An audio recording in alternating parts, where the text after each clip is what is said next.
Assalamualaikum warahmatullahi wabarakatuh. Kami di sini akan menjelaskan materi tentang sengketa perdagangan sapi impor kasus Amerika Serikat dan Indonesia pada tahun 2012 sampai 2019. Perdagangan internasional merupakan salah satu aspek yang penting untuk negara-negara melancarkan hubungan kerjasama di bidang ekonomi perdagangan ini. Amerika Serikat dengan produsen dagang sapi terbesar mengalami persengketa impor dengan salah satu mitra dagangnya, Indonesia.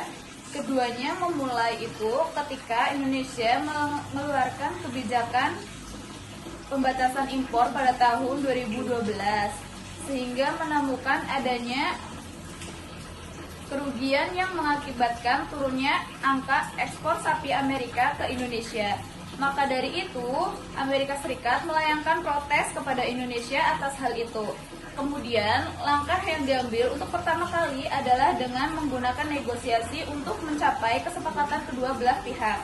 Akan tetapi, buntutnya hasil negosiasi itu tidak membuat kedua aktor ini terselesaikan masalah sengketanya Amerika dan Indonesia. Guna menyelesaikan kasus ini sampai pada tingkat organisasi internasional WTO yang lebih berfokus pada perdagangan internasional, Amerika melakukan percobaan pertama terkait pengaduan kebijakan Indonesia ke WTO melalui WTO sebagai pihak arbiter memiliki banyak rangkaian untuk sampai di mana terjadi kesepakatan yang meningkat.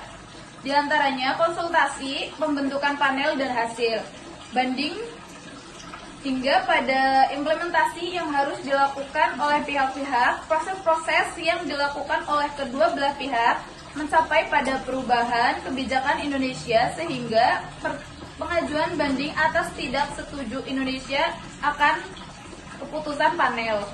Meskipun pada akhirnya lawan kelas aturan yang Indonesia masih tetap pada keyakinannya, hingga pada beberapa kali Indonesia dengan badan banding mencoba mengatur pada pasal XX dan GAT 1994. Setelah itu, semua Indonesia melancarkan implementasinya guna menanti kesepakatannya bersama antara Amerika dan WTO. Hingga pada saat pertemuan pada tahun 2019, Indonesia dengan Amerika membahas hal ini dengan masih melihat bahwasannya Indonesia harus tetap melaksanakan implementasinya dengan ditunjukkan pada pembukaan secara impor kembali dengan Amerika. Akan tetapi, di lain sisi untuk bertahan dan berdagang internasional, kini Indonesia mencoba memproteksi dengan mengeluarkan kebijakan pembatasan impor, yaitu pada daging sapi yang dimana pemerintah menerapkan aturan Menteri Pertanian nomor 86 tahun 2013 tentang rekomendasi impor produk hortikultura atau RIPH. Di dalam ketentuan itu terdapat beberapa kebijakan baru. Di antaranya pemerintah membatasi periode permohonan dan masa berlaku persetujuan impor produk hortikultura 2 kali dalam setahun hingga pelarangan impor produk hortikultura pada masa panen.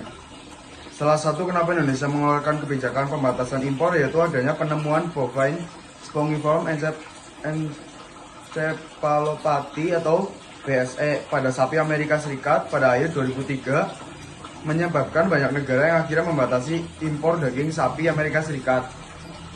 Lantas, pihak Amerika Serikat sebagai produsen daging sapi terbesar merasakan kerugian akibat dari hal itu, mulai dari pendapatan industri dan ekspor sendiri.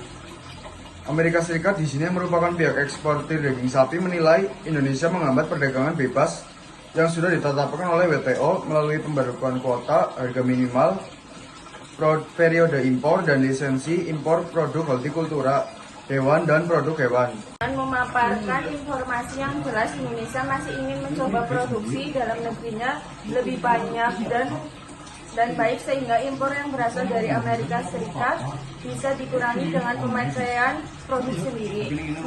Sementara itu, datang dari Amerika Serikat yang meyakini pasar Indonesia merupakan peluang besar terhadap pemasukan ekonomi Amerika Serikat. Lantas, ketika diberlakunya pembatasan impor ini omset impor Amerika Serikat mengalami penurunan. Tujuan dari inilah mencari alternatif untuk menemukan titik terang dari kepentingan yang berbeda. Indonesia di sini telah mencoba mempertahankan kebijakan undang-undang terkait pembatasan impor dan melakukan usaha dengan mencoba meyakinkan Amerika Serikat. Akan tetapi Amerika Serikat tidak tinggal diam untuk menyetujui apa yang tercantum dalam kebijakan itu. Kemudian ketika semua upaya negosiasi sudah dilakukan dalam kebijakan oleh kedua negara tersebut.